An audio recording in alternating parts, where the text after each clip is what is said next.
The Time Travel Mystery, Chapter 1. The Old Clock. Arav lived in a quiet town near a river. The town was small, peaceful, and slow. People knew each other. Life did not change much. Arav was 24 years old. He worked in a small bookshop. He loved books, stories, and old things. He believed that old objects had secrets. One rainy evening, Arav was cleaning the storage room of the shop.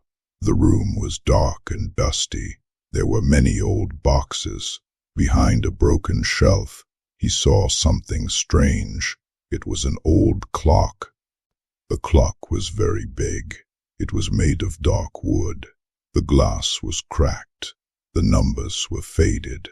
Arav touched the clock carefully. It felt cold. Suddenly, the clock started ticking. Tick-tock, tick-tock.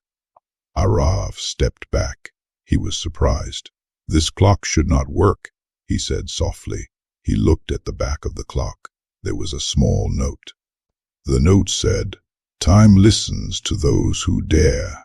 Arav did not understand the meaning, but he felt curious. He decided to take the clock home. Chapter 2. The First Jump. That night, Arav could not sleep. The clock was in his room. It ticked loudly. Tick-tock, tick-tock. At exactly 12 o'clock p.m., midnight, the clock stopped. The room became silent. Suddenly, a bright light filled the room. The clock shook. Arav felt dizzy. His head started spinning. The floor disappeared. When he opened his eyes, he was not in his room. He was standing in the same town, but it looked different. The roads were made of stone. There were no cars. People wore old clothes. A man passed by with a horse. Arav's heart beat fast. "Where am I?" he whispered. He saw a signboard. The year written on it was 1920. Arav had traveled back in time. Chapter 3. The Silent Warning. Arav walked slowly through the town. Everything felt real.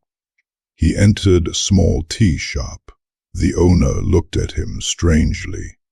"You are not from here," the owner said. Arav stayed quiet. An old woman sitting in the corner looked at him closely. Her eyes were sharp.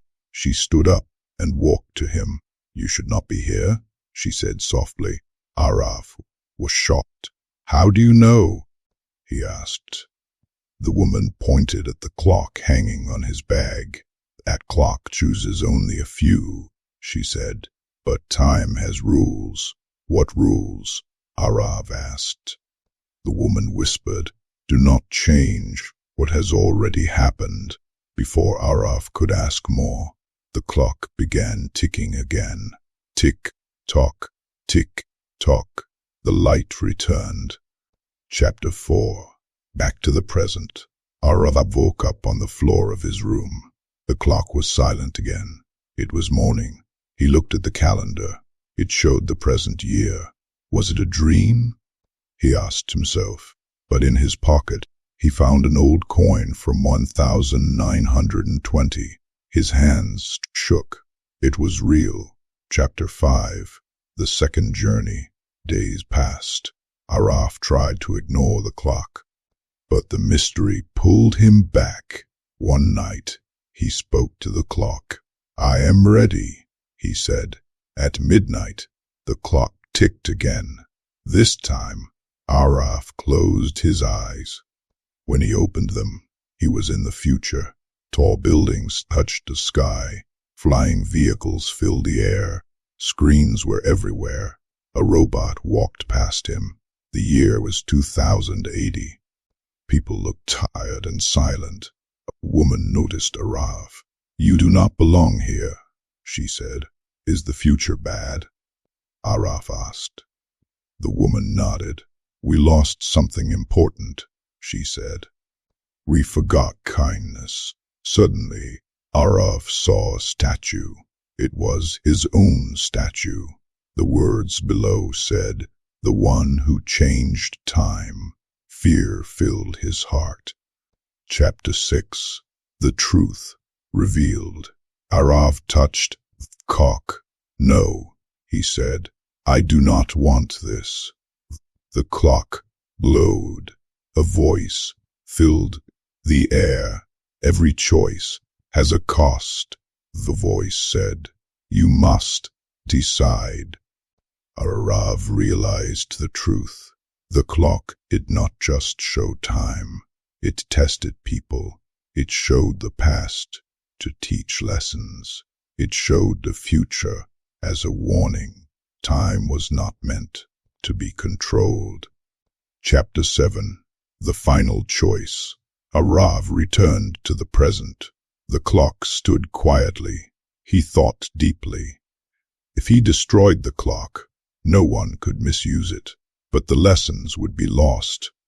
If he kept it, the danger remained. Araf made a decision. He returned the clock to the storage room. He hid it behind the shelf again. He placed a new note on it. The note said, "Learn from time. Do not change it." The clock stopped forever. Chapter 8. A New Beginning. Life went back to normal, but Araf changed. He was kinder. He listened more. He valued time. He shared stories with people. Not about time travel, but about choices.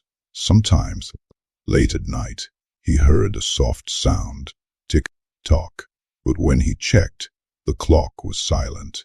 Time had spoken, and Araf had listened. Moral of the story: time is powerful. Wisdom is knowing when not to use that power.